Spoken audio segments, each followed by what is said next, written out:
Hey, it's Maximo and welcome to Tipples and Treats. I'm coming to you from my studio, or as Joe would call it, the man cave. I've got something a little bit different for you today. I've got a review of our experiences in an authentic Japanese whiskey bar in Osaka. Join me for this unusual on-site whiskey bar review.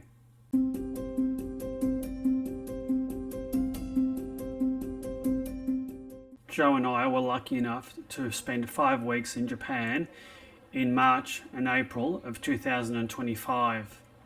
By early April, we were in Osaka, and in this video I'd like to share the experiences that we had in Simon's Bar in Otonbori in Osaka. The bar's located right near the Otonbori River and not too far from the famous Glico Running Man sign in Osaka. I'll put full details and the location of the bar in the description, so if you are ever in Osaka, you can also pay a visit to Simon's Bar. We saw this bar earlier in the day on our travels through Otonbori.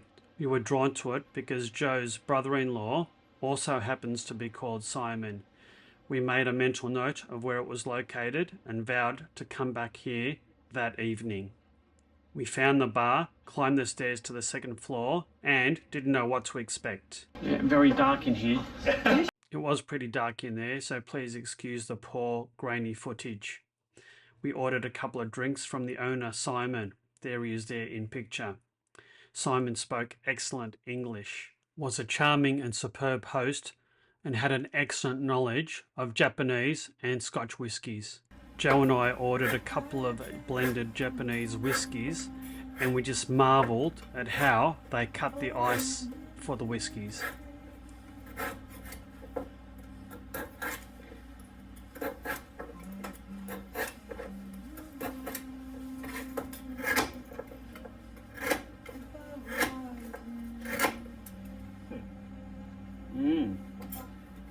Perfect.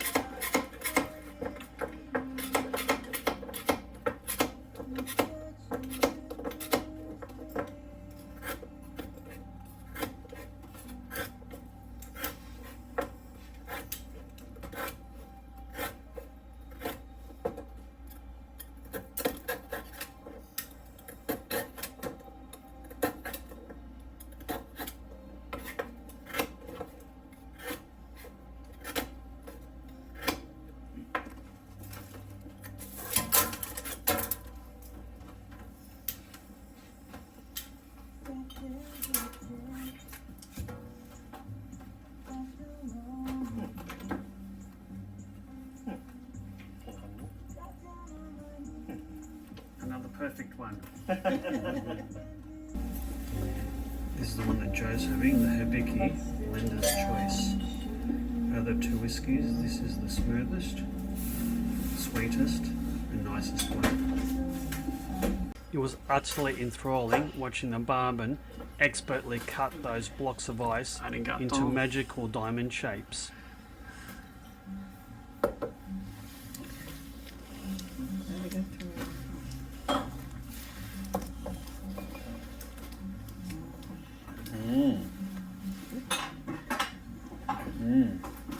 Amazing.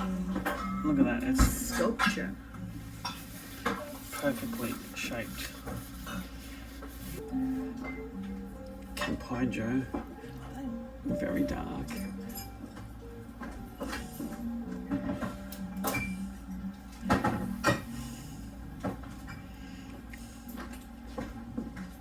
Mecha-oshi? That's not the right word. that's tasty, that's for food. Right. Campai.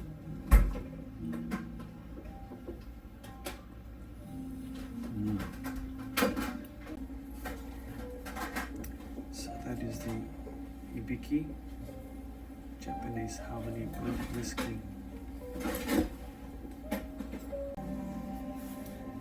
So I'm trying the Fuji single grain Japanese whiskey. And Joe's having the Taketsuru pure malt whiskey.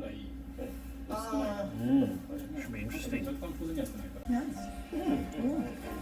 And Simon, the very kind owner, has offered us some Sakurao, which is, what's the Yeah.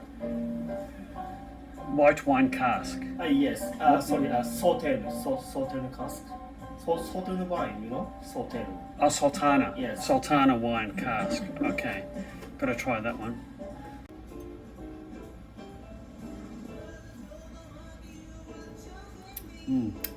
Does taste like a bourbon whiskey. We had an absolutely fantastic time at Simon's Bar. It wasn't cheap, however. 4 whiskies cost us around about 90 Australian dollars, so that's over 20 Australian dollars per whiskey. But we were thoroughly entertained, and we tried some of the best Japanese whiskies that I've ever had before. It's a shame I didn't do a full review of each of the whiskies that we tasted. However, it was a very small bar. There was only seating for about 8 people, and I felt a little bit self-conscious talking to camera. But I would highly recommend you, if you're in Osaka, to go to Simon's Bar and try some of the superb Japanese whiskies. And they've got whiskies from all over the world. Simon is such a gentleman, and he's so knowledgeable about his Scotches and Japanese whiskies. I do hope you've liked this video. It was something a little bit different. If you've liked it, please hit that like and subscribe button, and hit that notify bell so you'll never miss another upcoming video. And on that very, very pleasing and memorable experience in Japan, you take care, and bye now.